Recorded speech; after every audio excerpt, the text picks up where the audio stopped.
প্রথম পরিচ্ছেদ, পঞ্চম অধ্যায়। দালাল গোষ্ঠীর বিরুদ্ধে প্রতিশোধ আর বিচার। ৯১ নবাবপুর রোডে আওয়ামী লীগের অফিসে দলীয় কর্মীদের সভা চলছে। প্রধান বক্তা স্বাধীনতার মহানায়ক বঙ্গবন্ধু শেখ মুজিবুর রহমান।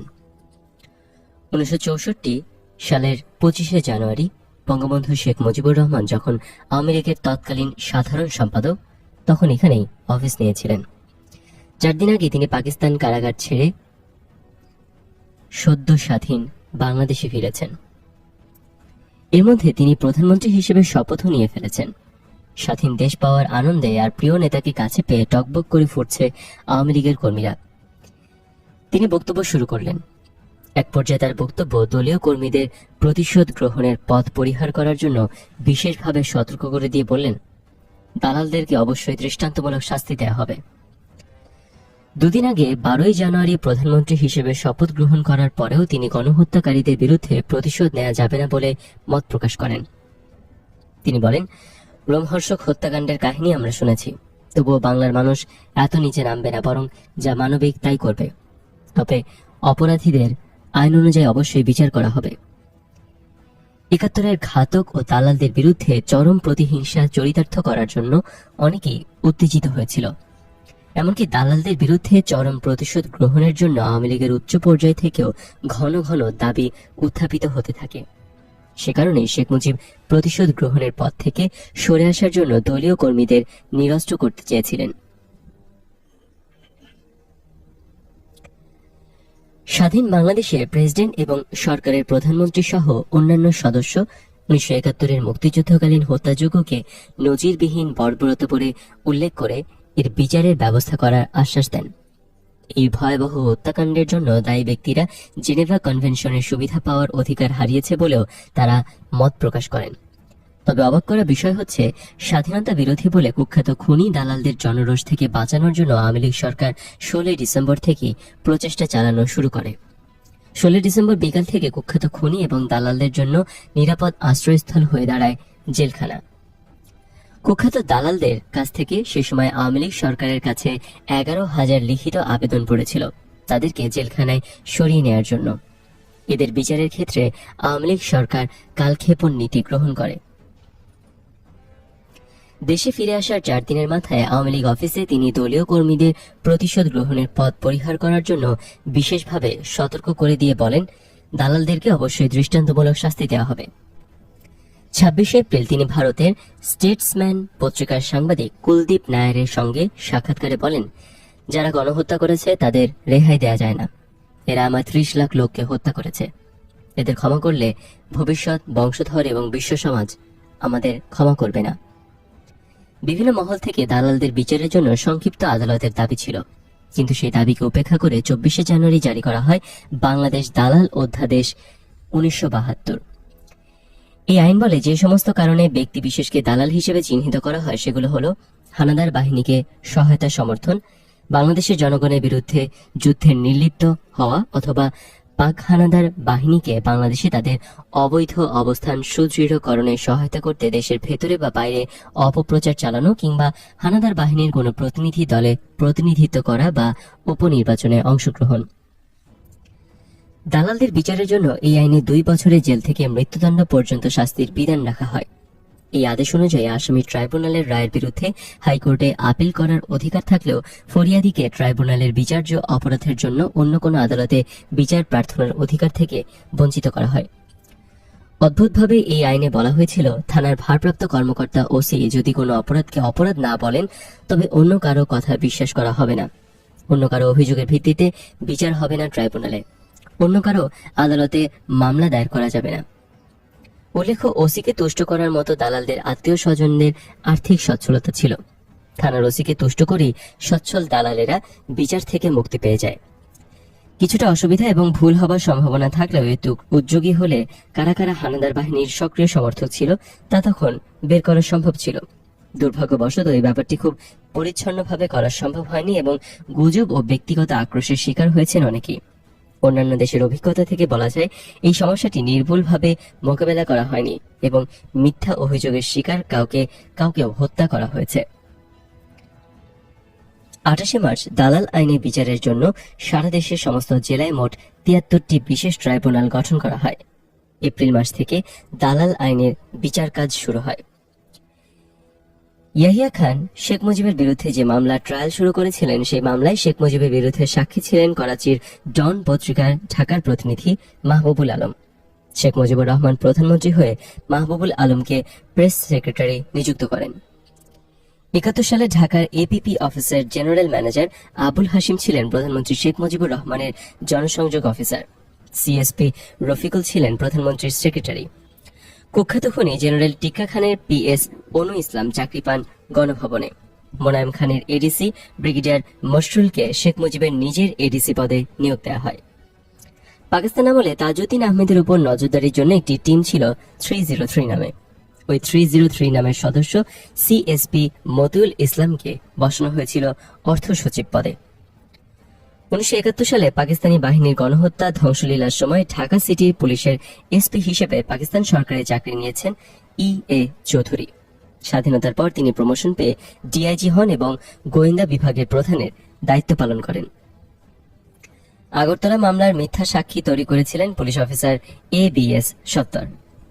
স্বাধীনতার পর তিনি কিছুদিন জেলে ছিলেন। বিশেষ তদবিরে মুক্তি পেয়ে তিনি হয়ে গেলেন প্রধানমন্ত্রীর গোয়েন্দা প্রধান। Lieutenant colonel AKM Rahman Bangladesh সেনাবাহিনী সরবরাহ বিভাগের প্রধানের দায়িত্ব পালন করেন। মুক্তিযুদ্ধের সময় কর্নেল রহমানের অবদান ছিল অনেক। তখন তিনি পাকিস্তান আর্মির সামরিক আদালত 1-এর বিচারক ছিলেন। মুক্তিযুদ্ধের সময় রাজাকার বাহিনীর উপপ্রধান ছিলেন লেফটেন্যান্ট কর্নেল ফিরোজ সালাউদ্দিন, যিনি রাজাকার বাহিনীর চিফ রিক্রুটিং অফিসার ছিলেন। তিনি স্বাধীন বাংলাদেশে নিযুক্ত হলেন রাষ্ট্রপতির সামরিক সচিব পদে। শেখ মুজিব সরকারের সেনা পুলিশের প্রধান হয়েছিলেন ক্যাপ্টেন হাকিম। মুক্তিযুদ্ধের সময় তিনি পাকিস্তান আর্মির 31 ফিল্ড রেজিমেন্টের ট্রানজিট ক্যাপ্টেন হিসেবে মুক্তিযোদ্ধাদের বিরুদ্ধে সরাসরি অপারেশন পরিচালনা করেন। আখাউড়া, তেলিয়াপাড়া এলাকার অনেক মুক্তিযোদ্ধা তার অপারেশনে শহীদ হয়েছেন।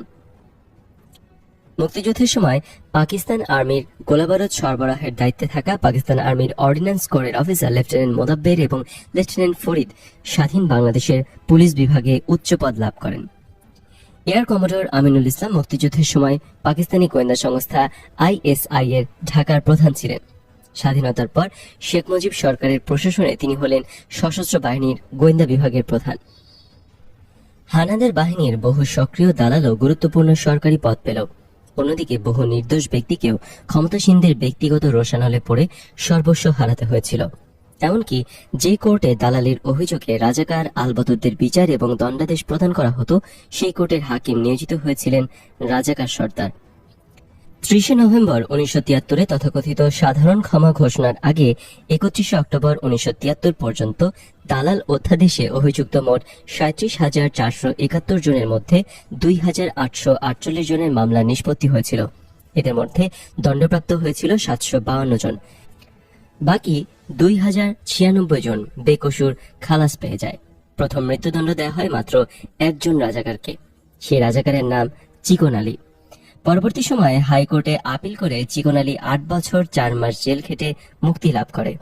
1975 সালের 20 এপ্রিল পর্যন্ত দালাল আইনে 752 জনের সাজা হয়। তাদের মধ্যে 15 মতান্তরে 19 জনের মৃত্যুদণ্ড হয়েছিল। এই দালাল আইনে রাষ্ট্রের হাতে যে বিপুল ক্ষমতা দেওয়া হয়েছিল, তার অপব্যবহার করে বহু আওয়ামী লীগ কর্মী বেপরোয়াভাবে অত্যাচার, নির্যাতন এবং ব্ল্যাকমেইলে মেতে ওঠেন। তারাই এই আইনের নিয়ন্ত্রণে মুখ্য ভূমিকা গ্রহণ করেন। বিধায় অনেক সত্যিকারের দালাল ঘুষ কিংবা ব্যক্তিগত পরিচয়ের বদৌলতে আইনের নাগাল এড়িয়ে ধরা ছোঁয়ার বাইরে থেকে যায়। এদের একটি বিশেষ অংশ আওয়ামী লীগ কর্মীদের সহায়তায় গা ঢাকা দিতে সক্ষম হয়। ফলে এই আইনের বাস্তবায়ন প্রক্রিয়ায় এর গ্রহণযোগ্যতা নিয়ে জনমনে অসন্তোষ এবং সন্দেহ দানা বেঁধে ওঠে। তবে দালালদের বিচার যে সহজ হবে না, তা ডক্টর আনিসুজ্জামানের সাথে তাজউদ্দিন আহমেদের আলাপেই বোঝা যায়। যুদ্ধ অপরাধীদের শাস্তি প্রসঙ্গে তাজউদ্দিন আহমেদ তাকে বলেন, চেষ্টার ত্রুটি হবে না, তবে কাজটি সহজও হবে না। তিনি বলেন, মার্কিনীদের চাপ আছে। তারা পাকিস্তানকে চাপ দিচ্ছে শেখ মুজিবকে ছেড়ে দিতে, ভারতকে চাপ দিচ্ছে যুদ্ধবন্দীদের ছেড়ে দিতে, উপমহাদেশের পরিস্থিতি স্বাভাবিক করে তুলতে। এছাড়া যুদ্ধবন্দীদের বিচার বিষয়ে সোভিয়েত ইউনিয়ন ইচ্ছুক নয়, ভারতও উৎসাহী নয়। এ অবস্থায় কার জোরে আপনি বিচার করবেন? আর মূল অপরাধীদের বিচার করতে না পারলে তাদের সাঙ্গপাঙ্গদের বিচারের প্রক্রিয়া দুর্বল হয়ে যেতে বাধ্য। পূর্ব পাকিস্তানের সাবেক মুখ্যমন্ত্রী আতাউর রহমান খান বলেন, জাতি পুনর্গঠনের মতো গুরুত্বপূর্ণ দায়িত্বের সমাধান না করে সরকার সারা দেশে দালাল এবং কল্পিত শত্রুদের বিরুদ্ধে ব্যবস্থা নিতে ব্যস্ত হয়েছেন। মনে হচ্ছে এটাই যেন সরকারের সবচেয়ে প্রধান কর্তব্য। তিনি জাতির জন্য জরুরি সেই মুহূর্তে বৃহত্তর জাতীয় ঐক্যের উপর গুরুত্ব আরোপ করেন এবং মুক্তিযুদ্ধের বিরোধিতাকারী রাজনীতিবিদদের প্রতি সাধারণ ক্ষমা ঘোষণার সুপারিশ করেন। তিনি দুঃখ করে বলেন, 1971 সালের আগে যারা বেপরোয়াভাবে বাংলাদেশ আন্দোলনের বিরোধিতা করেছিলেন তাদের অনেকে সরকারের উচ্চ পদে আসীন হয়েছেন, অথচ মুক্তিযোদ্ধাদের প্রতি সমর্থন থাকা সত্ত্বেও যারা পাক বাহিনীকে সমর্থন দান করতে বাধ্য হয়েছিলেন তাদের অনেকে গ্রেপ্তার করা হয়েছে, অনেকে দেশ ত্যাগে বাধ্য হয়েছেন। দুঃখ প্রকাশ করে তিনি বলেন, এই আইন জাতিকে দ্বিধা বিভক্ত করে ফেলেছে এবং এই আইনের মাধ্যমে বিচার একটি প্রহসনে পরিণত হয়েছে। দালালদের কাছ থেকে আর্থিক সুবিধা লাভ করে রাজনৈতিক নেতারা খুব সহজে ঘুষ এবং দুর্নীতিতে আসক্ত হয়ে পড়েন। এক পর্যায়ে এই পরিস্থিতি এমন এক স্তর পর্যন্ত উপনীত হয় যে ধর্মপ্রাণ সরল মুসলমানদেরও এই পরিস্থিতির খপ্পরে ফেলে হয়রানি প্রতারণা করা হয়। ফলে প্রত্যন্ত অঞ্চলে সাধারণ মানুষের মধ্যে একটা ধারণা বদ্ধমূল হয়ে পড়ে যে হিন্দু ভারতের উস্কানিতেই এই সমস্ত কাজ চালানো হচ্ছে। 2019 সালের 14 ডিসেম্বর স্বরাষ্ট্র মন্ত্রণালয়ের পুরনো নথি পর্যালোচনা করে প্রথম ধাপে 10,779 জন রাজাকারের তালিকা প্রকাশ করে আওয়ামী লীগ সরকারের মুক্তিযুদ্ধ বিষয়ক মন্ত্রণালয়। এই তালিকা মন্ত্রণালয়ের ওয়েবসাইটে অবমুক্ত করা হয়। মুক্তিযুদ্ধ বিষয়ক মন্ত্রী আকামা মোজাম্মেল হক বলেন, যারা 71 সালে রাজাকার, আল-বদর, আল-শামস বা স্বাধীনতা বিরোধী হিসেবে পাকিস্তান সরকার কর্তৃক নিয়োগপ্রাপ্ত হয়েছিলেন এবং যেসব পুরনো নথি স্বরাষ্ট্র মন্ত্রণালয়ে সংরক্ষিত ছিল সেটুকু প্রকাশ করা হয়েছে। এই তালিকায় বিস্ময়করভাবে মুক্তিযুদ্ধে সংগঠিত মানবতা বিরোধী অপরাধের বিচারের লক্ষ্যে গঠিত আন্তর্জাতিক অপরাধ ট্রাইব্যুনালের প্রধান কৌশলী গোলাম আরিফ টিপুর নাম প্রকাশিত হয়। বরিশালের বাংলাদেশ সমাজতান্ত্রিক দল বাসদ নেতা ডক্টর মনীষা চক্রবর্তীর বাবা ও ঠাকুরমার বাবার মা নাম রাজাকারের তালিকায় অন্তর্ভুক্ত করা হয়। ডক্টর মনীষা চক্রবর্তী বলেন, একদিকে তার বাবা অ্যাডভোকেট তপন কুমার চক্রবর্তীর নাম মুক্তিযোদ্ধা তালিকার গ্যাজেটে 4113 পৃষ্ঠার 112 নম্বর রয়েছে, অন্যদিকে নতুন প্রকাশ করা রাজাকার তালিকাতেও নাম উঠেছে তার। মনীষার ঠাকুরদা অর্থাৎ বাবার বাবা অ্যাডভোকেট সুধীর কুমার চক্রবর্তীর নামও রয়েছে মুক্তিযোদ্ধার তালিকায়, কিন্তু সুধীর কুমারের স্ত্রী অর্থাৎ মনীষার ঠাকুরমা অর্থাৎ বাবার মা উষা রানী চক্রবর্তীর নাম স্থান পেয়েছে রাজাকারের তালিকায়। এই তালিকায় রাজনৈতিক পরিচয়ে জামায়াতে ইসলামের সদস্য হিসেবে চিহ্নিত করা হয়েছে 52 জনকে, যদিও এই তালিকায় কিছু খ্যাতনামা জামায়াতে ইসলামের নেতার নামের পাশে দলীয় পরিচয় দেয়া ছিল না। দ্বিতীয় পরিচ্ছেদ, সাধারণ ক্ষমা ঘোষণা। স্বাধীনতার পরে এই উজ্জ্বল বিকেলে শেখ মুজিবের কার্যালয়ে সাক্ষাৎকার নিচ্ছেন আব্দুল গাফফার চৌধুরী। নানা বিষয়ে কথা বলে উঠল দালালদের বিচার এবং ক্ষমা নিয়ে। আব্দুল গাফফার চৌধুরী দাবি নিয়ে শেখ মুজিবকে বললেন, অন্তত দালালদের পালের গোদাদের ছেড়ে দেয়া ঠিক হবে না। আব্দুল গাফফার চৌধুরীর এই আবেদন শুনে শেখ মুজিব হেসে বললেন, না, তা হয় না, সকলকেই ছেড়ে দিতে হবে। আমার এই আসনে বসলে তোমাকেও তাই করতে হতো। আমি তো চেয়েছিলাম 93,000 পাকিস্তানি সৈন্যকে ছেড়ে দিয়ে অন্তত 195 জন যুদ্ধ অপরাধী অফিসারের বিচার করতে। তাও পেরেছি কি? আমি একটা ছোট্ট অনুন্নত দেশের নেতা, তার এদিকে উন্নত এবং বড় শক্তির চাপ। ইচ্ছা থাকলেই কি আর সব কাজ করা যায়? এই ঘটনার কিছুদিন পরে 1973 সালের জানুয়ারিতে ওয়াশিংটন পোস্ট পত্রিকায় লুইস এম সাইমন্স লেখেন, মার্কিন যুক্তরাষ্ট্র ও ব্রিটেন মুজিবকে এই মর্মে উপদেশ দিয়েছে যে 73,000 সামরিক ও 20,000 বেসামরিক ব্যক্তির বিচার হলে পাকিস্তানের প্রেসিডেন্ট জুলফিকার আলী ভুট্টোর নীতিভ্রষ্ট পাকিস্তানি জনগোষ্ঠী নিয়ে মহা সমস্যায় পড়ে যাবেন এবং একটি উপমহাদেশের শান্তি আলোচনাকে মারাত্মকভাবে বিনষ্ট করবে। সে বছর 30 নভেম্বর একটি আকস্মিক সরকারি ঘোষণায় যেসব ব্যক্তির বিরুদ্ধে যুদ্ধ অপরাধের সুনির্দিষ্ট কোনো অভিযোগ নেই এবং দালাল আইনে সাজাপ্রাপ্ত ও বিচারাধীন এমন সকল আটক ব্যক্তির প্রতি সাধারণ ক্ষমা ঘোষণা করা হয়। ইতিপূর্বেকার সমস্ত প্রতিশ্রুতি, জনসভায় ক্রন্দন, বিশ্ব মানব সমাজ ও ইতিহাসের কাছে দায়ী থাকা ভীতি প্রকাশ করে দেয়া বক্তব্য, প্রতিজ্ঞা ইত্যাদি বিষয়ে বিস্তৃত হয়ে শেখ মুজিবুর রহমান ব্যক্তিগতভাবে বিশেষ নির্দেশ দেন যেন 1 সপ্তাহের মধ্যে সমস্ত দালালকে ছেড়ে দেওয়া হয়, যাতে তারা দেশের 3য় বিজয় দিবস পালনের উৎসবে শরীক হতে পারে। তিনি এই দালালদের দেশ গড়ার কাজে সামিল হওয়ার আহ্বান জানান। সাধারণ ক্ষমা ঘোষণার পর দালাল আইনে আটক 37,000 অধিক ব্যক্তিকে ভেতরে প্রায় 26,000 ছাড়া পায়। সাধারণ ক্ষমা ঘোষণায় বলা হয়, নরহত্যা, নারী ধর্ষণ এবং অগ্নিসংযোগ অথবা বিস্ফোরকের সাহায্যে ঘরবাড়ি ধ্বংস অথবা জলযান ধ্বংসের অভিযোগে অভিযুক্ত ও সাজাপ্রাপ্ত ব্যক্তিদের ক্ষেত্রে এই সাধারণ ক্ষমা প্রযোজ্য হবে না। যদি অপরাধী অনুপস্থিত থাকে, সেই ক্ষেত্রে সেই সব অভিযুক্তদের সাধারণ ক্ষমার জন্য আবেদন করতে হবে এবং তাদের আত্মসমর্পণ করতে হবে। সেই ক্ষেত্রেই তারা সাধারণ ক্ষমার জন্য যোগ্য হিসেবে বিবেচিত হতে পারে, যদি তাদের বিরুদ্ধে উপরে উল্লিখিত অভিযোগের উপর অভিযোগ না থাকে।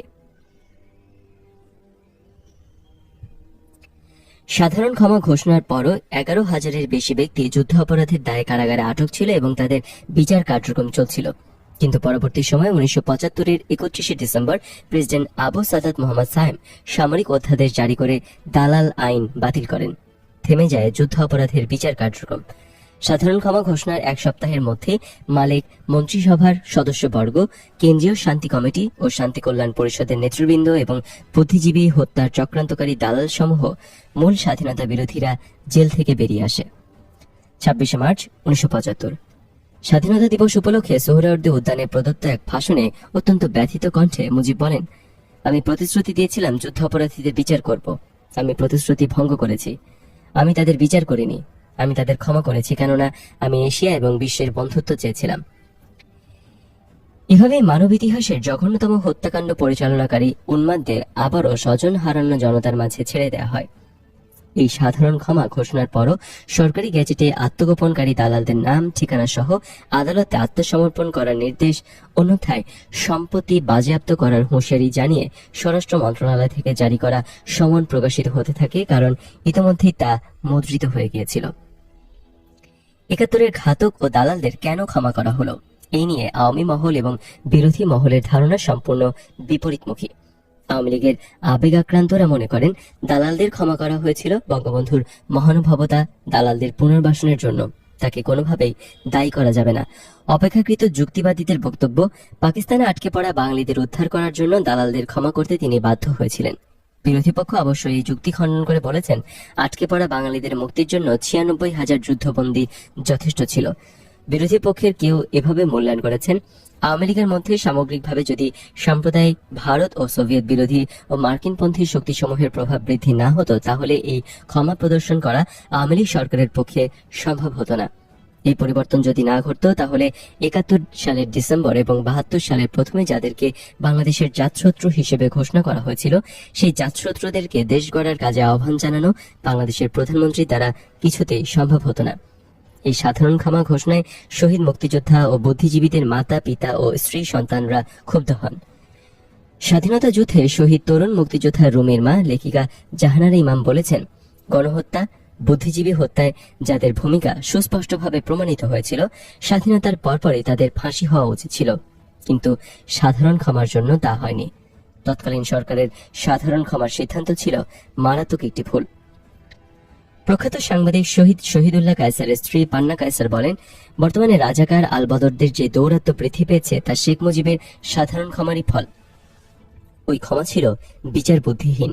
আওয়ামী লীগের প্রথম সারির কোন নেতা যুদ্ধে আপনজন হারাননি, ফলে স্বজন হারানোর ব্যথা তাদের জানা ছিল না। ঘাতকদের তারা সহজেই ক্ষমা করে দিতে পেরেছিলেন। দেশ স্বাধীন হবার একদিন আগে 15 ডিসেম্বর আল বদর রাজাকাররা এক পরিবারের 3 সহোদরকে ধরে নিয়ে গিয়ে হত্যা করে। পরদিন 16 ডিসেম্বর যুদ্ধের চূড়ান্ত বিজয়ের দিনে রায়ের বাজার বধ্যভূমিতে 3 ভাইয়ের লাশ পাওয়া যায়।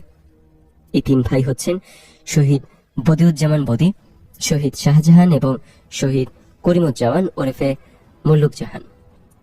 শহীদ বদি পরিবারের মুখপাত্র হিসেবে মুক্তিযোদ্ধা শামসুল হুদা সাধারণ ক্ষমা সম্পর্কে বলেন, রাষ্ট্রপ্রধান যে কাউকে ক্ষমা করে দিতে পারেন, কিন্তু যারা লাখ লাখ স্বাধীনতাকামী লোককে হত্যা করেছিল তাদের ক্ষমা করে দেয়া ছিল অমার্জনীয় অপরাধ, ছিল একটা চরম ভুল সিদ্ধান্ত। তিনি বলেন, শুধু ক্ষমা নয়, ওই সরকার শহীদ পরিবারগুলোর প্রতি ন্যূনতম কৃতজ্ঞতা প্রদর্শন করেনি। শহীদ বদির পুত্র তুরান বলেন, আমার পিতার হত্যাকারীদের বিচার না হওয়ায় আমি ক্ষুব্ধ।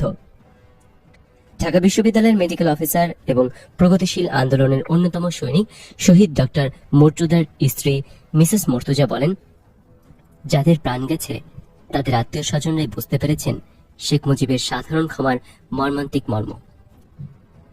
আমার ভাই রক্তে রাঙানো 21শে ফেব্রুয়ারি গানের অমর সুরকার শহীদ আলতাফ মাহমুদের স্ত্রী সারা মাহমুদ বলেন, সাধারণ ক্ষমা ঘোষণা কোনোভাবে উচিত হয়নি। সেদিন সাধারণ ক্ষমা না করা হলে অন্তত আমার স্বামীকে হত্যা করে কোথায় দাফন করা হয়েছিল তা জানতে পারতাম, কিন্তু সাধারণ ক্ষমার ফলে আমার স্বামীর বদ্ধভূমির ঠিকানাও পাইনি। শহীদ অধ্যাপক মোজাফুল হায়দার চৌধুরীর স্ত্রী মনোয়ারা চৌধুরী বলেন, ঘাতকদের সাধারণ ক্ষমা করা হবে তা আমরা ভাবতেই পারিনি, কিন্তু সরকার সাধারণ ক্ষমা করে দিল। আমরা ভেবেছিলাম শেখ মুজিবুর রহমান ঢাকায় এসে ঘাতকদের বিচার করবেন, কিন্তু তিনি তা করলেন না। শেখ মুজিব তো ব্যক্তিগতভাবেও আমাদের চিনতেন, সেই চেনা জানাটুকু কাজে লাগলো না। স্বাধীনতা যুদ্ধের শুরুতে নিহত জ্যোতির্ময় গুহ ঠাকুর তার স্ত্রী বাসন্তী গুহ ঠাকুরতা সাধারণ ক্ষমা সম্পর্কে বলতে গিয়ে প্রথমে প্রশ্ন তোলেন, 195 জন যুদ্ধাপরাধী সামরিক অফিসারের কেন বিচার করা হলো না? শেখ মুজিব বহুবার বললেন যুদ্ধাপরাধী অফিসারদের বিচার হবে, কিন্তু পারলেন না। আবার তিনি এই দেশীয় ঘাতকদেরও ক্ষমা করে দিলেন। সেদিন অন্তত 2-1 ঘাতকদেরও যদি সাজা হতো, তাহলে অনেক শহীদ পরিবারই শান্তি পেত। শহীদ অধ্যাপক সিরাজুল হকের স্ত্রী বেগম সুরাইয়া খানম বলেন, ঘাতকদের আমরা তো ক্ষমা করিনি, ক্ষমা করেছে সরকার। আমরা ন্যায় বিচার প্রত্যাশা করেছিলাম, কিন্তু তা পাইনি। এত বছর পর বিচার চাইবই বা কার কাছে?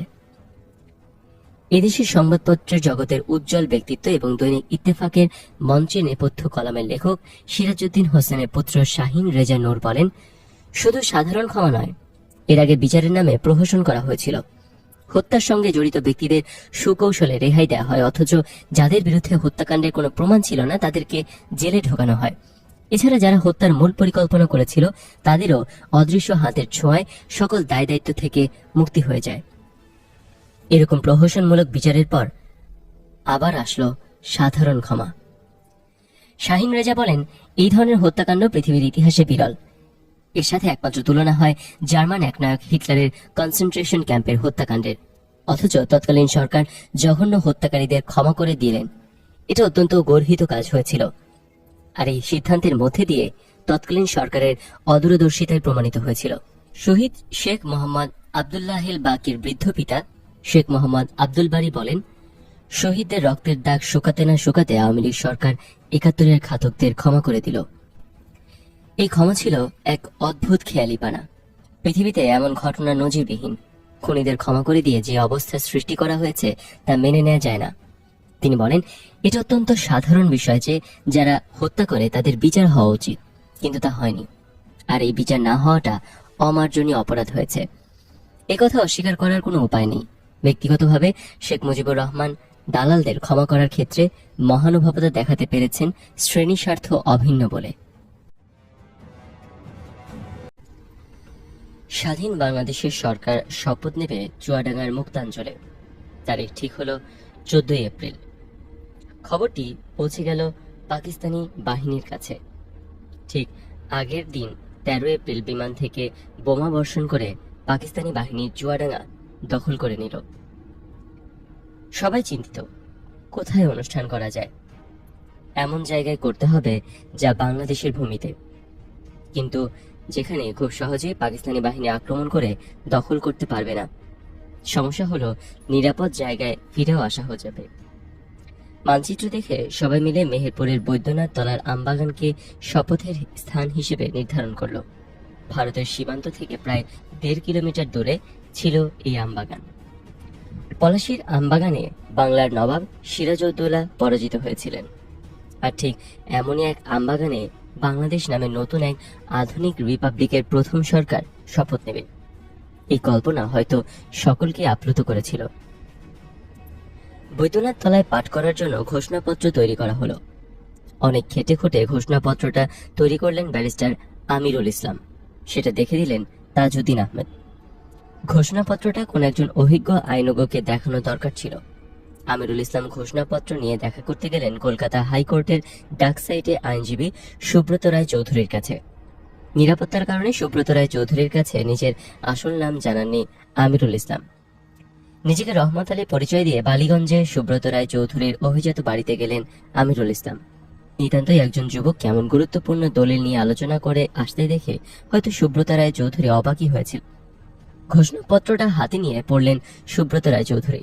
পড়তে পড়তেই তার চোখ উজ্জ্বল হয়ে উঠল। জিজ্ঞেস করলেন, কে লিখেছে এটা? আমিরুল ইসলাম কুণ্ঠিতভাবে জবাব দিলেন, আমি লিখেছি। সুব্রত রায়চৌধুরী আনন্দে লাফিয়ে উঠলেন, বললেন, অসাধারণ কাজ হয়েছে, এটার দাড়ি, কমা, সেমিকোলনও পাল্টানোর দরকার নেই। তিনি বললেন, বাংলাদেশের স্বাধিকার প্রতিষ্ঠার যে আইনানুগ অধিকার, সেটা যে মানবাধিকার, এই ঘোষণাপত্রে তা চমৎকারভাবে ফুটে উঠেছে।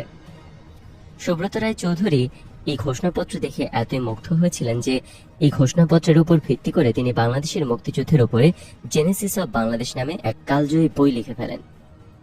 শপথ অনুষ্ঠানের খুঁটিনাটি চেক করতে গিয়ে দেখা গেল জেনারেল ওসমানীর সামরিক পোশাক নেই, অথচ তার সামরিক পোশাকই শপথ অনুষ্ঠানে থাকতে হবে। ভারতীয় সেনাবাহিনীর কাছেও জেনারেল ওসমানীর শরীরের মাপে কোনো সামরিক পোশাক পাওয়া গেল না। অগত্যা খাকি কাপড় কিনে জরুরি ভিত্তিতে পোশাক বানানোর অর্ডার দেওয়া হলো। 16 এপ্রিল কলকাতা প্রেস ক্লাবে সবাইকে জানিয়ে দেওয়া হয়েছিল, পরদিন ভোরে বাংলাদেশের প্রধানমন্ত্রী তাজউদ্দিন আহমেদের একটা বিশেষ বার্তা দেওয়া হবে। যারা এই বার্তা নিতে চান তারা যেন কাক ঢাকা ভোরে কলকাতা প্রেস ক্লাবে চলে আসেন। এদিকে আওয়ামী লীগের এমপিএ, এমএনএ ও নেতাদের খবর দেওয়া হয় তারা যেন খুব সকালে সিনহা রোডে চলে আসে। 100টা গাড়ি তৈরি রাখা হলো। সারা রাত আয়োজকদের চোখে উত্তেজনায় ঘুম নেই। সকাল হতেই কলকাতা প্রেস ক্লাব আর সিনহা রোডে জড়ো হওয়া আওয়ামী লীগ নেতা আর সাংবাদিকদের জানানো হলো, আজকে স্বাধীন বাংলাদেশ সরকারের শপথ অনুষ্ঠান হবে বাংলাদেশের মাটিতে। সকলেই উত্তেজিত এই অভূতপূর্ব খবর শোনার পর উত্তেজনা আর আনন্দে ভাসতে ভাসতে 17 এপ্রিল বেলা 11টার মধ্যেই সবাই বৈদ্যনাথ তলায় পৌঁছে গেলেন। চারিদিকে লোকে লোকারণ্য। নেতাদের গার্ড অব অনার দেওয়া হলো। সৈয়দ নজরুল ইসলাম শপথ অনুষ্ঠান পরিচালনা করলেন। অধ্যাপক ইউসুফ আলী সবচেয়ে গুরুত্বপূর্ণ ডকুমেন্ট স্বাধীনতার ঘোষণাপত্র পাঠ করলেন। আমরা ঘোষণা করলাম কেন আমাদের মুক্তিযুদ্ধ বৈধ এবং যুদ্ধে জিতে আমরা কেমন রাষ্ট্র গঠন করব। মুজিবনগর সরকার স্বাধীনতার মূল মন্ত্র ঘোষণা করে সাম্য, মানবিক বিচার, মর্যাদা ও ন্যায় বিচার বা ইনসাফ। যুদ্ধে জিতে এই 3 নীতি বাস্তবায়নের জন্য সেদিন অস্থায়ী সরকারের মন্ত্রিপরিষদের সদস্যরা শপথ গ্রহণ করেন। অথচ যুদ্ধ শেষে 72-এর সংবিধান রচনার সময় মূল মন্ত্র লিখিত হয় জাতীয়তাবাদ, সমাজতন্ত্র, গণতন্ত্র ও ধর্মনিরপেক্ষতা। আর সেই থেকে শুরু সেকুলার এবং ধর্মপ্রাণ মানুষের পারস্পরিক সন্দেহ ও বিরোধ, বিভেদ আর অনৈক্যের যাত্রা। সংবিধান প্রণয়নের স্বীকৃতি পদ্ধতি হল সরাসরি জনগণের ভোটের মাধ্যমে শুধু সংবিধান প্রণয়নের জন্য একটি সংবিধান সভার নির্বাচন। পাকিস্তানে 1970 সালে সাধারণ নির্বাচনের মাধ্যমে একটি গণতান্ত্রিক পরিষদ গঠিত হয়েছিল বটে, তবে সেই গণপরিষদের উদ্দেশ্য ছিল পাকিস্তানের জন্য একটি নতুন সংবিধান প্রণয়ন। শেখ মুজিবুর রহমান নির্বাচনের আগে বারবার বলেছিলেন যে 6 দফা ও 11 দফার ভিত্তিতে নতুন সংবিধান রচিত হবে। 1971 সালে 9 মাসের সর্বাত্মক প্রতিরোধ সংগ্রামে লাখ লাখ মানুষের জীবনদান, উদ্বাস্ত ও বিপন্ন হয়ে পড়া, অবর্ণনীয় মানবিক অবস্থার মধ্যে বসবাস, বর্বর নির্যাতন, স্বজন হারানোর বেদনা, পরস্পরের প্রতি সাহস, সবকিছু মিলিয়ে মানুষের চেতনার আমূল পরিবর্তন ঘটে যায়। অতি অল্প সময়ের মধ্যে এই পরিবর্তন এত দ্রুত গতিতে এবং ব্যাপকভাবে ঘটে যে যুদ্ধের আগে মানুষ আর যুদ্ধকালীন এবং যুদ্ধ পরবর্তী মানুষের মধ্যে চেতনাগতভাবে পরিবর্তিত এক নতুন মানুষের উন্মেষ ঘটে। পাকিস্তানের নাগরিক যারা ছিলেন পরাধীন, স্বাধীন বাংলাদেশের স্বাধীন নাগরিক হিসেবেই তাদের আত্মপ্রকাশ ঘটে। স্বাধীন বাংলাদেশের সরকার পাকিস্তানের গণপরিষদের সদস্যদের নিয়ে নতুন সংবিধান প্রণয়নের কাজ শুরু করে।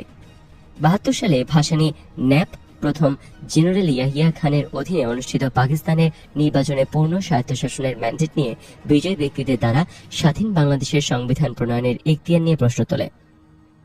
মৌলানা ভাসানী বলেছিলেন, জেনারেল ইয়াহিয়া খানের 5 দফা শর্ত মেনে এই সদস্যরা নির্বাচনে গিয়েছিলেন। সে নির্বাচনে পাকিস্তানের শাসনতন্ত্র প্রণয়নের জন্য জাতীয় পরিষদ তথা গণপরিষদ নির্বাচিত হয়েছিল। তৎসহ নির্বাচিত হয়েছিল প্রাদেশিক পরিষদ।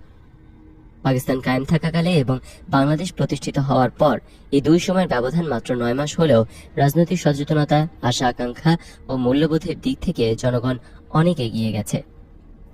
মৌলানা ভাসানী ন্যাপের কেন্দ্রীয় কমিটির বর্ধিত সভায় বলেন, বর্তমান গণপরিষদে ফ্যাসিস্ট ইয়াহিয়া সরকারের আইনগত কাঠামোর অধীনে নির্বাচিত সদস্যগণ 6 দফা দাবি আদায়ের জন্য জনগণের ম্যান্ডেট পেয়েছিল।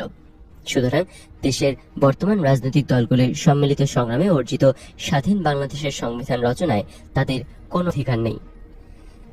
এছাড়া ন্যাপের মোজাফফর আহমদ 72-এর 21শে ডিসেম্বর এক সংবাদ সম্মেলনের মাধ্যমে সর্বদলীয় অন্তর্বর্তীকালীন সরকার গঠন ও অন্তর্বর্তীকালীন সংবিধান গ্রহণের জন্য আহ্বান জানান। ওই সংবাদ সম্মেলনে তিনি গুরুতর প্রশ্নটি উত্থাপন করেন।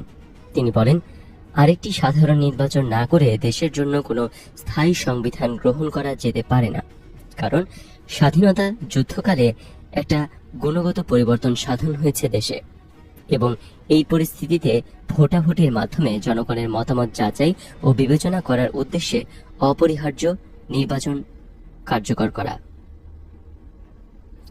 এমনকি ছাত্রলীগের দুই প্রভাবশালী নেতা আসম আব্দুর রব ও শাহজাহান সিরাজ নৈতিকতার প্রশ্ন উত্থাপন করে বলেন, পরিষদ সদস্যদের শতকরা 90% যেখানে স্বাধীনতা সংগ্রামের সঙ্গে যুক্ত না থেকে আরাম আয়েশে গা ভাসিয়ে দিয়ে এবং নানা ধরনের অসামাজিক কাজে লিপ্ত থেকে স্বাধীনতা যুদ্ধ চলাকালীন সম্পূর্ণ সময়টুকু ভারতে রাজনৈতিকভাবে নির্লিপ্ত জীবনযাপন করেছে, সশস্ত্র সংগ্রামের মাধ্যমে অর্জিত একটি স্বাধীন ও সার্বভৌম দেশের শাসনতন্ত্র প্রণয়নের অধিকার সেসব গণপরিষদ সদস্যদের আদৌ আছে বলে দেশবাসী মনে করে না।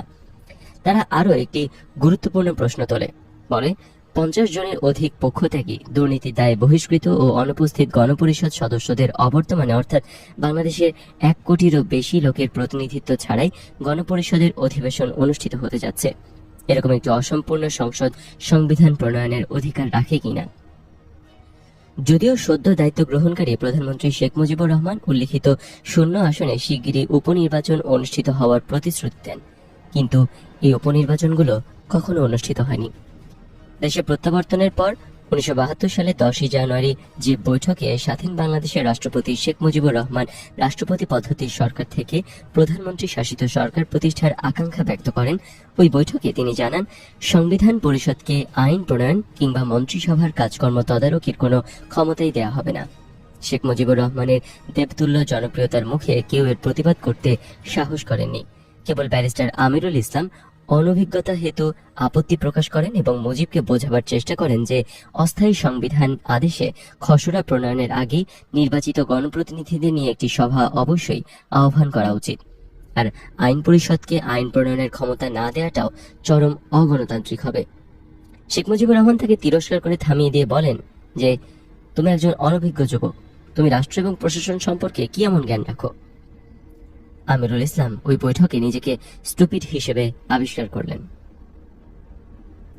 অভিজ্ঞ ব্যক্তিরা কেউ তার সমর্থনে কিছু বলার সাহস পেল না। 1972 সালের 12 অক্টোবর খসড়া সংবিধান প্রস্তাব আকারে সংসদে উত্থাপন করা হলে মুজাফফর ন্যাপের সদস্য সুরঞ্জিত সেন খসড়া শাসনতন্ত্র নিয়ে জনমত যাচাইয়ের প্রস্তাব দিয়ে বলেন, আওয়ামী লীগের সকল গুরুত্বপূর্ণ নেতাও 1956 সালের পাকিস্তানের সংবিধানের উপর জনরায় নেয়ার জন্য গণভোটের প্রস্তাব দিয়েছিলেন। যেসব ধারার নিন্দা আওয়ামী লীগ 1956 সালে করেছিল, হুবহু সেগুলোই তারা স্বাধীন বাংলাদেশের সংবিধানে প্রবিষ্ট করিয়াছে। 62 সালে শাসনতন্ত্র তৈরি করা হয়েছিল আইয়ুব খানকে সামনে রেখে। বর্তমান শাসনতন্ত্রে প্রধানমন্ত্রীকে সেই একই রকম ক্ষমতা দেওয়া হয়েছে।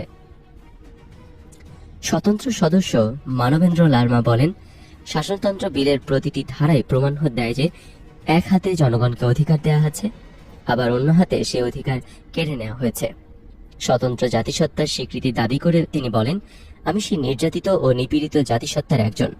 আমরা বাংলাদেশের জনগণের সঙ্গে ওতপ্রোতভাবে জড়িত হয়ে বাঁচতে চাই, কিন্তু আমাদের দাবি আঞ্চলিক স্বায়ত্তশাসনের। খসড়া সংবিধানে আমাদের জাতিসত্তার কোনো কথাই নেই। পার্লামেন্টারি পার্টির সিদ্ধান্তের বাইরে গেলে সদস্যপদ বাতিলের আদেশটিও খসড়া সংবিধানের একটি অনুচ্ছেদ হিসেবে সংযোজিত হয়। এই অনুচ্ছেদের কারণে গণপরিষদের কোনো সদস্য স্বাধীনভাবে মত প্রকাশ করতে পারেন না। দলের মতের বাইরে কথা বলার কোনো অধিকার সংসদ সদস্যদের ছিল না। এই ধারাটি গণপরিষদকে কার্যত আওয়ামী লীগের পার্লামেন্টারি পার্টির সঙ্গে একাকার করে ফেলেছিল। 1969 সালে জাতীয় পরিষদে যখন আইয়ুব খান 1962 সালের সংবিধানের সংশোধনী বিল পেশ করেন, তখন আওয়ামী লীগ থেকে একই বৈশিষ্ট্যের একটি প্রস্তাব দেওয়া হয়েছিল। শাসক শ্রেণী যে রাষ্ট্রের মৌলিক সবগুলো প্রতিষ্ঠানকে ব্যাপকভাবে অবিশ্বাস করে, সংবিধানের এই ধারা তারই ইঙ্গিত দেয়। প্রজাতন্ত্রের সকল ক্ষমতার মালিক কি জনগণ? সংবিধানে পরিষ্কারভাবে ঘোষণা করা হয়েছে প্রজাতন্ত্রের সকল ক্ষমতার মালিক জনগণ, কিন্তু বিষয়টি এখানেই শেষ হয়নি। বাক্যটি একটি সেমিকোলন চিহ্ন দিয়ে ঘোষণা করা হয়েছে যে এই ক্ষমতা কেবল সংবিধানের অধীনে এবং কৃতিত্বে কার্যকর করা হইবে। এখানে যে প্রশ্নটি স্বাভাবিকভাবে আসে তা হলো, সংবিধান জনগণের এই ক্ষমতা কাদের কিভাবে প্রয়োগের দায়িত্ব দিয়েছে, অর্থাৎ প্রয়োগের মালিক প্রধানমন্ত্রী। সংবিধান উচ্চকণ্ঠে রাষ্ট্রের সকল ক্ষমতার মালিকানা জনগণের বলে ঘোষণা করলেও তা ভোগ করার সকল ক্ষমতা নিরঙ্কুশ করে দিয়েছে প্রধানমন্ত্রীকে। জনগণকে নির্বাচন কমিশন নির্ধারিত পদ্ধতিতে এবং সময়ে ভোটদানের অধিকার ছাড়া তার ক্ষমতা প্রয়োগের অন্য কোনো বিধান এই সংবিধানের কোথাও খুঁজে পাওয়া যাবে না। সংবিধান অনুযায়ী সকল ক্ষমতার মালিক জনগণ হলেও আখেরে জনগণ দাস হয়ে যায়। রাষ্ট্রপতির ভূমিকা কি? সংবিধানের রাষ্ট্রপতি বিষয়ক অনুচ্ছেদ লক্ষ্য করলে দেখা যাবে কেবল প্রধানমন্ত্রী নিয়োগের ক্ষেত্রে ব্যতীত রাষ্ট্রপতি তার অন্য সকল দায়িত্ব পালনে প্রধানমন্ত্রীর পরামর্শ অনুযায়ী কার্য করিবেন। তবে শর্ত থাকে যে প্রধানমন্ত্রী রাষ্ট্রপতিকে আদৌ কোনো পরামর্শ দান করিয়াছেন কিনা এবং করিয়া থাকিলে কি পরামর্শ দান করিয়াছেন কোন আদালত সেই সম্পর্কে কোনো প্রশ্নের তদন্ত করিতে পারিবে না। অর্থাৎ সংবিধান রাষ্ট্রপতিকে যে সকল ক্ষমতা দিয়েছে বলে প্রাথমিকভাবে পাঠে মনে হয় তার কোনোটাই তার নেই, সবই তিনি প্রধানমন্ত্রীর পরামর্শ অনুযায়ী করতে বাধ্য। বিচারপতি বা নির্বাচন কমিশনের নিয়োগ অর্থাৎ সকল সাংবিধানিক পদে নিয়োগদান, যে কোনো দণ্ডপ্রাপ্ত আসামির দণ্ড মওকুফ, কোনো কিছুই প্রধানমন্ত্রীর পরামর্শ ব্যতীত করার ক্ষমতা সংবিধান রাষ্ট্রপতিকে দেয়নি। সংবিধান সাধারণভাবে পাঠ করলে মনে হতে পারে রাষ্ট্রপতি প্রতিরক্ষা বাহিনীর সর্বাধিনায়ক। তিনি প্রধান বিচারপতি সহ অন্যান্য বিচারপতি ও অ্যাটর্নি জেনারেল নিয়োগ করার অধিকারী, কিংবা তিনি নির্বাচন কমিশন, মহা হিসাব নিরীক্ষক বা সরকারি কমিশন প্রতিষ্ঠা ও নিয়োগের ক্ষমতার অধিকারী। কিন্তু আগের অনুচ্ছেদ মনে রাখলেই পরিষ্কার হয়ে যাবে এই সকল ক্ষমতা প্রয়োগ দৃশ্যত রাষ্ট্রপতি কর্তৃক হলেও প্রকৃতপক্ষে তিনি প্রধানমন্ত্রীর ক্রীড়নক ছাড়া কিছুই নন। সংবিধান তাকে দিয়েছে অনুচ্ছেদ অনুযায়ী প্রধানমন্ত্রী নিয়োগের ক্ষমতা। তবে অনুচ্ছেদে এটা বলা হয়েছে যে এমপি সংসদের সংখ্যাগরিষ্ঠ সদস্যদের আস্থাভাজন হলে রাষ্ট্রপতির নিকট প্রতিমান হবে, রাষ্ট্রপতি তাকে প্রধানমন্ত্রী নিয়োগ করবেন। অর্থাৎ প্রকৃত অর্থে প্রধানমন্ত্রী নিয়োগের ক্ষমতাও তার। এটি হলো সংখ্যাগরিষ্ঠ সংসদ সদস্যের ক্ষমতা। রাষ্ট্রপতি কর্তৃক প্রয়োগকৃত ক্ষমতার বাইরে সংবিধান প্রধানমন্ত্রীকে প্রজাতন্ত্রের নির্বাহী ক্ষমতার অধিকারী করেছে। মন্ত্রী, প্রতিমন্ত্রী, উপমন্ত্রী নিয়োগ ও নিয়োগের অবসান ঘটানোর এখতিয়ারও সংবিধান প্রধানমন্ত্রীকেই দিয়েছে। মন্ত্রিসভাকে যদিও যৌথভাবে সংসদের কাছে দায়বদ্ধ করা হয়েছে, কিন্তু সংবিধানে রাজনৈতিক দলের প্রার্থীরূপে মনোনীত হয়ে কোনো ব্যক্তি সংসদ সদস্য নির্বাচিত হলে তিনি যদি উক্ত দল থেকে পদত্যাগ করেন অথবা সংসদে দলের বিপক্ষে ভোট দেন তাহলে তার সংসদে আসন শূন্য হবে। উল্টোদিকে সংসদকে দলের কাছে জিম্মি করে দিয়েছে এবং প্রধানমন্ত্রী যদি দলীয় প্রধান হন তবে সংবিধান তার কাছে যে ক্ষমতা অর্পণ করেছে তা পুরাকালে সম্রাটদের জন্য ঈর্ষণীয়। সংবিধান অনুসারে প্রধানমন্ত্রীকে ইমপিচ কি করা যায়? প্রধানমন্ত্রীর বিরুদ্ধে যদি কোনো অভিযোগ থাকে তাহলে তদন্ত করবে কে? এটাও কি রাষ্ট্রপতিকে প্রধানমন্ত্রীর সঙ্গে পরামর্শ করে করতে হবে? প্রধান বিচারপতির বিরুদ্ধে যদি কোনো অভিযোগ ওঠে তাহলে সেটা তদন্ত করবার অধিকারী বা কে? তিনি কেমন করে সেটা করবেন? প্রধানমন্ত্রী রাষ্ট্রীয় ও পররাষ্ট্রীয় বিষয়ে রাষ্ট্রপতিকে অবহিত করবেন, ঠিক আছে, কিন্তু অবহিত হয়ে থাকাই কি যথেষ্ট? যদি প্রধানমন্ত্রীর কোনো রাষ্ট্রীয় কর্মকাণ্ড বা পররাষ্ট্রীয় সম্পর্ক নির্ণয়ে রাষ্ট্রীয় নিরাপত্তা, দেশের স্বাধীনতা ও সার্বভৌমত্ব কিংবা বাংলাদেশের সংবিধানের সঙ্গে অসঙ্গতিপূর্ণ হয় তাহলে তার বিচার কে করবে? এই বিচারের সুযোগ আমাদের সংবিধানে নেই। এভাবেই সংবিধানে প্রধানমন্ত্রীর স্বেচ্ছাচারিতার সুযোগ করে দেওয়া হয়েছে। অভ্যন্তরীণ রাজনীতি, অর্থনীতি, আইন শৃঙ্খলা পরিস্থিতিতে বিশৃঙ্খলা ও অরাজকতা সৃষ্টির জন্য বা দেশদ্রোহিতার জন্য প্রধানমন্ত্রীকে দায়ী, দোষী সাব্যস্ত ও বিচার করার সাংবিধানিক কোনো সুযোগ সংবিধানে নেই। বিশ্বের সবচেয়ে ক্ষমতাধর ব্যক্তি মার্কিন প্রেসিডেন্টকে ইমপিচ বা অভিশংসন করা যায়, আর আমাদের এমন সংবিধান যাতে প্রধানমন্ত্রীকে ইমপিচ করা তো দূরে থাক, সাংবিধানিকভাবে তার কাছে জবাবদিহিতা চাইবার ও আদায় করবার কোনো সুযোগ নেই, ব্যবস্থাও নেই। রাষ্ট্র তার ঘোষিত নীতির উল্টো কোনো নীতি বাস্তবায়ন করতে পারে কি? সংবিধানের দ্বিতীয় ভাগে রাষ্ট্র পরিচালনার মূলনীতির একটি অংশ রাজনৈতিক এবং অপরটি অর্থনৈতিক। রাষ্ট্র রাজনৈতিক ও অর্থনৈতিক যে লক্ষ্য নির্ধারণ করেছে তার বাস্তবায়ন আদালতের এখতিয়ারের বাইরে রাখা হয়েছে। এই নিয়ে যদি কোনো প্রশ্ন তোলা হয় আর রাষ্ট্র যদি তার ঘোষিত নীতির বিপরীতে কোনো নীতি বাস্তবায়নে ব্যাপৃত হয় তবে তা আদালতে গিয়ে বন্ধ করা যাবে না। সংসদকে আইন প্রণয়নের ক্ষমতা দেওয়া হয়েছে। আইন প্রণয়নে ক্ষমতার সীমা নির্ধারণ করে দেওয়া হয়েছে। সংসদকে 2/3 ভোটে সংবিধানের সবকিছুই পরিবর্তন বা রহিতকরণের ক্ষমতা দেওয়া হয়েছে, হোক তা মূলনীতি, হোক তা মৌলিক অধিকার, হোক তা অন্য কিছু। রাষ্ট্রের মূলনীতি বাস্তবে প্রয়োগ না করে সম্পূর্ণ বিপরীত পথে চললেও তা কোনোভাবেই সংবিধান লঙ্ঘন হয় না এবং আশ্চর্যজনকভাবে তা বন্ধ করার কোনো বৈধ বা সাংবিধানিক ব্যবস্থা রাখা হয়নি। 2/3 সংখ্যাগরিষ্ঠতা দিয়ে যা খুশি তাই করা যায়। পার্লামেন্টে 2/3 সংখ্যাগরিষ্ঠতা থাকলেই সংবিধান সংশোধন করা যাবে। জনগণের অভিপ্রায়ের প্রকাশ যদি সংবিধান হয়, তাহলে তার স্বাধীনতা রক্ষার সনদ যদি সংবিধান হয়, জনগণের ঊর্ধ্বে কারো অবস্থান হতে পারে না। সুতরাং জনগণ তার জাতীয় বা রাষ্ট্রীয় অভিপ্রায় হিসেবে যা ঠিক করবেন সেটা সংশোধনের এখতিয়ার কোনোভাবেই আইনসভার কাছে থাকতে পারে না। জনগণের অনুমোদন ছাড়া সংবিধান সংশোধন হতে পারে না। আমেরিকার স্বাধীনতার ঘোষণাপত্রের যিনি রচয়িতা, সেই টমাস জেফারসন পরিষ্কার করে বলেছিলেন, সংবিধান সংশোধন করার এখতিয়ার সিনেটের হাতে থাকতে পারে না। আইনসভার সদস্যরা নিজেরাই এই সংবিধানের অর্থাৎ জনগণের অভিপ্রায়ের আইনি সনদ কর্তৃক ক্ষমতাপ্রাপ্ত। সুতরাং তারা নিজেরা যদি সংবিধান সংশোধন করতে যান, তাহলে নিজেদের ক্ষমতা ও কর্তৃত্বের যা উৎস তাকেই অস্বীকার করা হয়, নিজেদেরকে অস্বীকার করা হয়। সুতরাং সাধারণ সিনেটের কাছে সংবিধান সংশোধনের এখতিয়ার থাকতে পারে না। সংবিধান সংশোধন করতে হলে আবশ্যিকভাবে নতুন করে জনগণের অনুমোদন নিতে হবে। সে কারণে সংবিধানের 4র্থ সংশোধনের মাধ্যমে সংবিধানের চরিত্রের আমূল পরিবর্তন ঘটিয়ে একদলীয় শাসন ব্যবস্থা বাকশাল কায়েম করাটা ছিল সংবিধান বিরোধী পদক্ষেপ এবং সংবিধানের ঘোরতর লঙ্ঘন। বাংলাদেশের প্রথম জাতীয় সংসদে এমপিগণ শেখ মুজিবের নেতৃত্বে জনগণের মতামতের তোয়াক্কা না করে সেদিন সংবিধানের অপরিহার্য মৌলিক শর্ত ও নৈতিকতার বৈশিষ্ট্য ধুলোয় মিশিয়ে দিয়েছেন। রাষ্ট্র কিভাবে কার কাছে থেকে কত টাকা আদায় করে, কার জন্য কত টাকা খরচ করবে তা নির্ধারণের জন্য যে বিল আনা হয় তাকে বলে অর্থ বিল। সংবিধান অনুযায়ী স্পিকার কোনো বিলকে অর্থ বিল হিসেবে সার্টিফিকেট দেওয়ার পর এই বিষয় চূড়ান্ত হয়ে যাবে এবং এই সম্পর্কে আদালতে প্রশ্ন উত্থাপন করা যাবে না। রাষ্ট্রের অর্থ যে কোনোভাবে খরচ করলে, আত্মসাৎ করলে, লুণ্ঠন করলেও জনগণের পক্ষ থেকে কোনো প্রশ্ন তোলার এতটুকু অবকাশও সেখানে নেই। সংবিধানের 11 ভাগে অর্থাৎ একেবারে শেষ দিকে একটি প্রায় অনুল্লেখযোগ্য অনুচ্ছেদে বলা হয়েছে, এই সংবিধানের বিধানবলীর সাপেক্ষে সকল প্রচলিত আইনের কার্যকারিতা অব্যাহত থাকবে।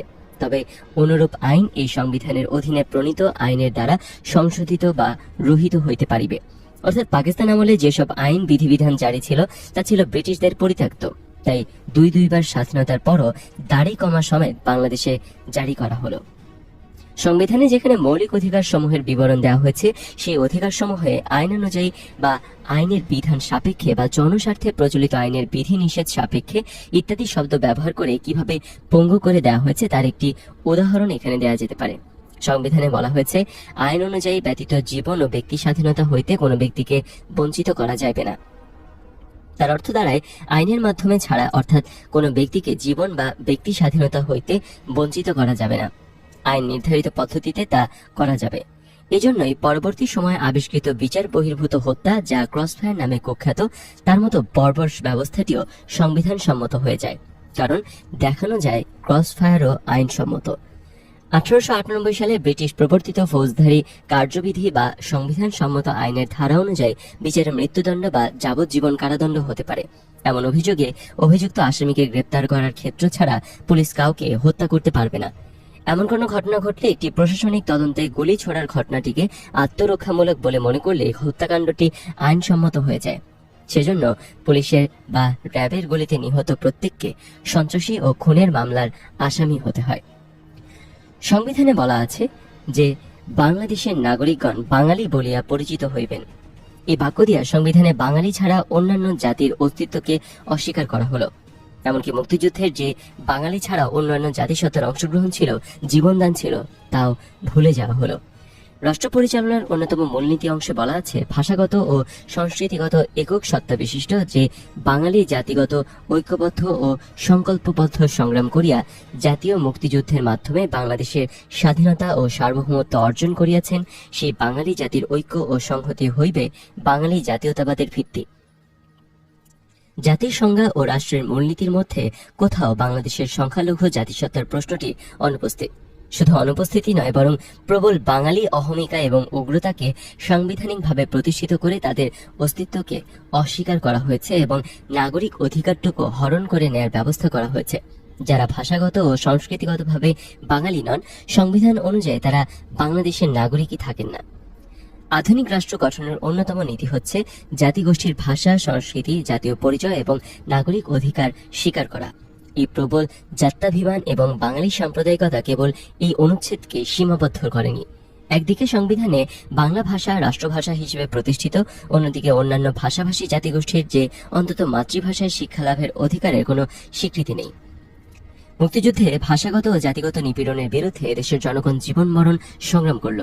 বাংলাদেশের স্বাধীনতার পর সেই একই ভাষাগত ও জাতিগত নিপীড়ন ও বঞ্চনা শুরু করল নব্য শাসক গোষ্ঠী এবং এর হাতিয়ার হলো তাদের রচিত সংবিধান।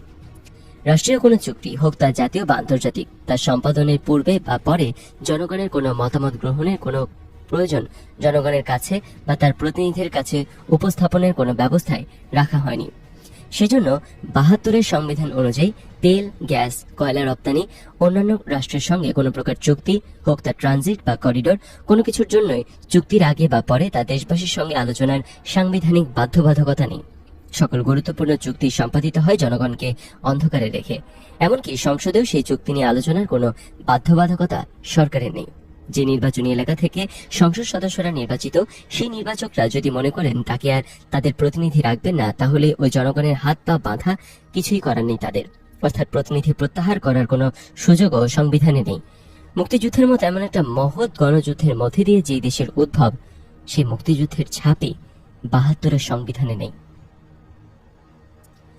৭২ সালে বাংলাদেশের সংবিধান প্রণয়নের সময় সংবিধানের বর্ণবাদী, অগণতান্ত্রিক ও গণবিরোধী চরিত্রের প্রশ্ন তুলে সংখ্যালঘু জাতিসত্তার একমাত্র প্রতিনিধি ও সংসদের সরকার বিরোধী স্বতন্ত্র সদস্য হিসেবে যে মানুষটি সংগ্রাম করেছিলেন তিনি হচ্ছেন মানবেন্দ্র নারায়ণ লারমা।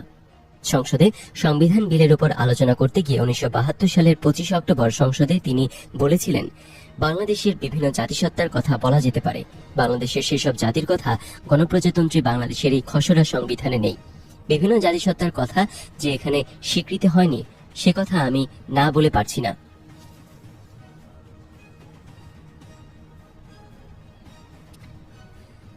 পার্বত্য চট্টগ্রাম একটি উপজাতীয় এলাকা। এই এলাকার সেই সব ইতিহাসের কথা, আইনের কথা এই সংবিধানে নেই। মাননীয় স্পিকার সাহেব, এই মহান সংসদে দাঁড়িয়ে আজকে আমি আপনাদের মাধ্যমে একজন সরল মানুষের অভিব্যক্তি প্রকাশ করছি। আমাদের এলাকাটা একটা উপজাতি এলাকা। এখানে বিভিন্ন জাতি বাস করে।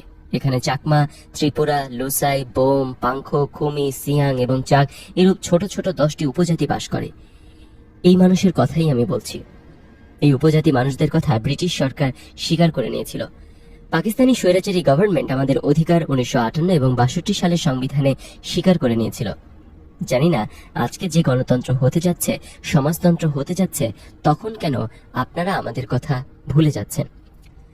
সংখ্যালঘু জাতির এই প্রতিনিধির আকুতিতে সেদিন কর্ণপাত করা হয়নি, বরং নতুন রাষ্ট্রের কর্ণধার অন্য সকল জাতিসত্তার মানুষকে বাঙালি হয়ে যাবার পরামর্শ দিয়েছিলেন। সংখ্যালঘু জাতিসত্তার উপর এই জাতিগত নিপীড়ন আর অপমানের ফলাফল আমরা পরবর্তী সময় লক্ষ্য করি অধিকার আদায়ের জন্য পাহাড়ি জনগণের সশস্ত্র প্রতিরোধ সংগ্রাম গড়ে তোলার ভেতর দিয়ে। তৎকালীন ন্যাপ নেতা ও পরে আওয়ামী লীগ নেতা সুরঞ্জিত সেনগুপ্ত সংবিধানে স্বাক্ষর করেননি। তিনি তার বাকি সব দায়িত্ব ছেড়ে দিয়ে বলেছিলেন, অন্তত বিনামূল্যে শিক্ষার ব্যবস্থা সাংবিধানিকভাবে নিশ্চিত করা হোক। সেটুকু করা হয়নি ওই সমাজতান্ত্রিক সংবিধানে। বাংলাদেশ নামে রাষ্ট্র পরিচালনার জন্য গৃহীত দলিলটি নজিরবিহীন, অগণতান্ত্রিক, অবৈধ ও অস্বচ্ছ প্রক্রিয়ার মধ্যে দিয়ে রচিত ও গৃহীত হলো। এই সংবিধানে নানা ধরনের চটকদার শব্দমালা থাকলেও সামগ্রিক বিচারে তা অসার, প্রতারণামূলক, স্ববিরোধিতায় ভরপুর। শুধু তাই নয়, বাংলাদেশ দীর্ঘ সংগ্রামের এবং সশস্ত্র মুক্তিযুদ্ধের মধ্য দিয়ে ব্রিটিশ ও পাকিস্তানি ঔপনিবেশিক শাসন থেকে মুক্তি লাভ করলেও মুক্তিযুদ্ধের চেতনা ও আকাঙ্ক্ষার কোনো প্রতিফলন ঘটেনি এতে, বরং নতুন সংবিধানে সেই ঔপনিবেশিক আইনসমূহ বহাল রাখা হয়েছে। ফলে এই সংবিধান একটি স্বাধীন দেশের জনগণের আশা আকাঙ্ক্ষার প্রতিনিধিত্ব করল না। দেশের নাম বাংলাদেশ হলেও আইন বহাল থাকলো ব্রিটিশ ও পাকিস্তান আমলের। কার্যত রাষ্ট্রের ঔপনিবেশিক চরিত্রই অপরিবর্তিত থাকল। ডক্টর কামাল হোসেনের নেতৃত্বে ৩৪ সদস্যের সংবিধান রচনা কমিটি গঠন করা হয়। ৭২-এর ১২ই অক্টোবর গণপরিষদে খসড়া সংবিধান উপস্থাপন করা হয়। এরপর ১৫৩টি অনুচ্ছেদ সম্বলিত এই বিলটি নিয়ে তিনি ৩ সপ্তাহব্যাপী আলোচনা করেন এবং ১৯৭২ সালের ৪ নভেম্বর নতুন দেশের জন্য প্রণীত সংবিধানটি গৃহীত হয়। কমিটির বৈঠকে ডক্টর কামাল হোসেনের ইংরেজি ভাষ্য এবং অধ্যাপক আনিসুজ্জামানের অনুবাদ গণপরিষদের সচিবালয়ের মারফত বিজি প্রেস থেকে মুদ্রিত হয়ে উপস্থাপিত হতো। বৈঠকে অনেক সদস্যের উপস্থিতির হার অনেক কম ছিল। মন্ত্রীদের মধ্যে খন্দকার মোশতাক আহমেদ ও এইচ.এম. কামরুজ্জামান খুব কমই আসতেন। সৈয়দ নজরুল ইসলাম ও তাজউদ্দিন আহমেদ আসতেন মাঝে মাঝে। তাজউদ্দিন যেদিন আসতেন সেদিন আলোচনায় যোগ দিতেন সাগ্রহে। কোনো কমিটিতে সব সদস্য অংশ নেন না, এটাও তার ব্যতিক্রম ছিল না। মাওলানা ভাসানী অভিযোগ করেন, শাসনতন্ত্রের খসড়া হবার পর জনগণের কাছে প্রকাশের আগে দিল্লি পাঠানো হয়েছে। 1972-এর জুন মাসে আইনমন্ত্রী কামাল হোসেন শাসনতন্ত্রের খসড়া বগলদাবা করে বিলেতে যাবার নাম করে দিল্লিতে যান। সুনিপুণ হস্তলিখিত সংবিধানে শেখ মুজিব সই করলেন 1972 সালের ডিসেম্বরের মাঝামাঝি। 1972 সালের 16 ডিসেম্বর নতুন সংবিধান কার্যকর করা হয়। তবে 1973 সালের 7 এপ্রিল নতুন সংসদের সভা অনুষ্ঠিত হবার আগ পর্যন্ত 210টি নির্বাহী আইন প্রণয়ন করা হয় কোন রকম আলোচনা বা জনগণের প্রতিনিধিত্বকারী সংস্থার সঙ্গে পরামর্শ বা বৈঠক ছাড়াই। এভাবে নতুন সংসদের অধিবেশন বসার আগে কার্যত রাষ্ট্রপতি নির্বাহী আদেশ বলে পরিচালিত হয়। 1973 সালের 22 সেপ্টেম্বর তারিখে মাত্র 9 মাস অতিক্রান্ত হবার পর সংবিধানের 33 নম্বর অনুচ্ছেদ সংশোধনের জন্য দ্বিতীয় সংশোধনী বিল পাশ করা হয় এবং জরুরি আইনের বিধান সংবলিত একটি নতুন অংশ সংবিধানে সংযোজিত হয়। ভারতীয় সংবিধানের 22 নম্বর অনুচ্ছেদের অনুকরণে 33 নম্বর অনুচ্ছেদের বিকল্প হিসেবে নিবর্তনমূলক আটকাদেশ সংক্রান্ত আইন সংযোজন করা হয়। কিন্তু ভারতীয় সংবিধানে যেখানে আটকাদেশের মেয়াদ 3 থেকে 6 মাসের নির্দিষ্ট করা হয়েছিল, সেখানে বাংলাদেশের সংবিধানে উপদেষ্টা বোর্ড প্রয়োজন মনে করলে এই আটকাদেশের মেয়াদ অনির্দিষ্টকাল পর্যন্ত বহাল রাখার সুযোগ করে দেওয়া হয়। সর্বকালে আওয়ামী লীগের লোকেরা এই প্রচারণা অব্যাহত রেখেছে যে একটি বিপ্লবী প্রক্রিয়ার মধ্যে দিয়ে তাদের সরকারের অভ্যুদয় ঘটেছে এবং সেই পরিপ্রেক্ষিতেই সংবিধান প্রণয়ন করতে হয়েছে। কিন্তু প্রকৃত অবস্থা ছিল একেবারেই ভিন্ন। আওয়ামী লীগ কখনোই বিপ্লবী দল ছিল না। কোনো বিশেষ বিপ্লবী প্রেরণা নিয়ে কখনোই তারা উদ্দীপিত, সংগঠিত ও অগ্রসর হয়নি। সে কারণেই সংবিধান প্রণয়ন করতে গিয়ে তারা যে স্ববিরোধিতার আশ্রয় নিয়েছিল তা দ্রুতই উন্মোচিত হয়ে যায়। এই সংবিধান প্রণয়নের দায়িত্ব পেটি বুর্জোয়া শ্রেণী পালন করেছিল। তাদের শ্রেণীগত দুর্বলতা আর অস্থিরতা দিয়ে সংবিধানের প্রধান বৈশিষ্ট্যগুলি তৈরি হয়েছিল।